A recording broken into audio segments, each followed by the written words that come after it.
Sold. Is it sold? You've got your offer. Is it sold?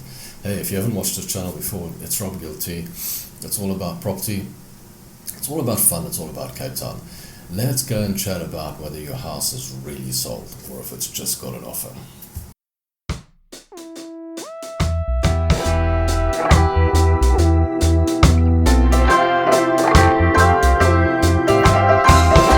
Anyway, so here we go, guys. So, is it sold? You've got your offer. Guys have walked in, brought an offer for you, and you're wondering now, you're all excited, you're like, this guy's buying my house, and hey, it's Coffee with Rob, let's have some coffee, by the way. So now the big question is, guys, is it sold? And we always get excited when an offer's on the table and the guys put the offer down and you've got a piece of paper that's signed that says, I'm buying your house for whatever amount of money. Now, whether it's cash, whether it's a loan, that offer is subject to conditions, and the offer is only valid or is only through, your house is only sold once those conditions are met. So that is effectively the main condition. The money's in the bank, right? So if it's a cash buyer, the money's in the bank. If it's a person getting a loan, the loan is approved and paid. Now that's the mistake we always make. So let's say, for example, you've got your offer and you think your house is sold. I mean, you are happy, my house is now sold, right? The client pays the deposit, which is a refundable deposit, by the way, because if they don't get the loan, money goes back. So now the condition is subject to you or to your buyer getting a loan, right? And they get the loan. So you think, this is fantastic, now my house is really sold. They got the loan, conditions are met. Money's not in the bank yet. If that buyer decides to go and buy themselves a brand new fancy car, what he's effectively done is changed his financial condition. So just before the conveyancer decides to go and put this house up for transfer, because all the other conditions are met, the bank will do another check and see if the client meets the loan criteria. And if they've gone off and made a purchase of a big vehicle or something to that effect, the loan criteria changed and they can withdraw the bond, the loan, which means you got no deal. Another thing to watch out for, and you've always got to tell the buyers this, if you're a real estate agent, please tell your buyers, don't go and take out loans, whatever you do. And the other thing they check for is, does the person purchasing the property still have employment? Or do they still have that line of income that they used or produced to get that loan?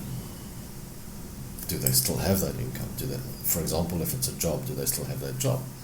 Or have they changed jobs? Because now you must remember, if you simply change jobs, that's a problem as well. Because one of the criteria is, how long have you been working there? If you've only been working there a month, you could be on probation. That affects the bank's criteria.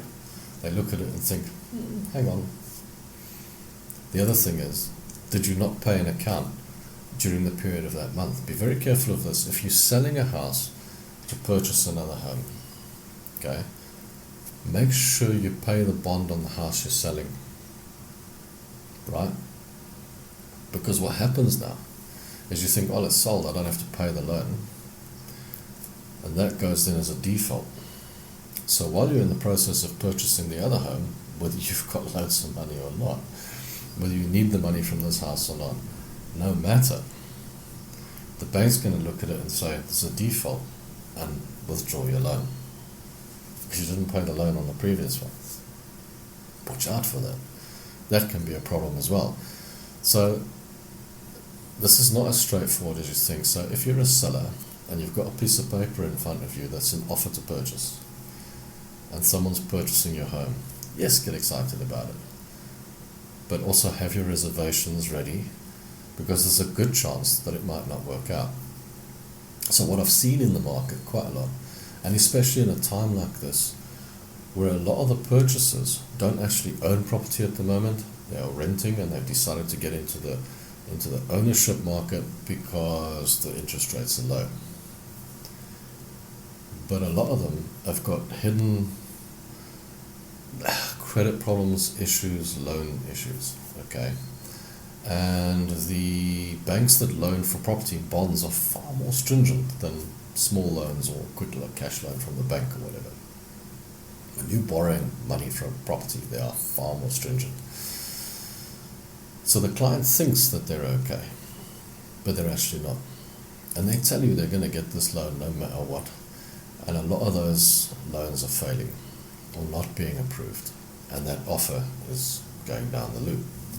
So what I always advise to real estate agents is get your clients pre-approved, or tell your clients for their benefit it's best, if you're purchasing a property, go and get yourself pre-approved, because then you know that you are going to be approved in principle for a loan, and you don't have anything hanging around in the background that's going to give you an issue. A big thing is like these little cell phone contracts and this, that and the other, and mix-ups, and I paid it but they say I didn't pay it, and those little things stop you from getting a loan. So you need to get those things sorted out before you make the offer to purchase, because it's embarrassing if you go out there and make the offer to purchase and then they find this and they tell you can't have the loan.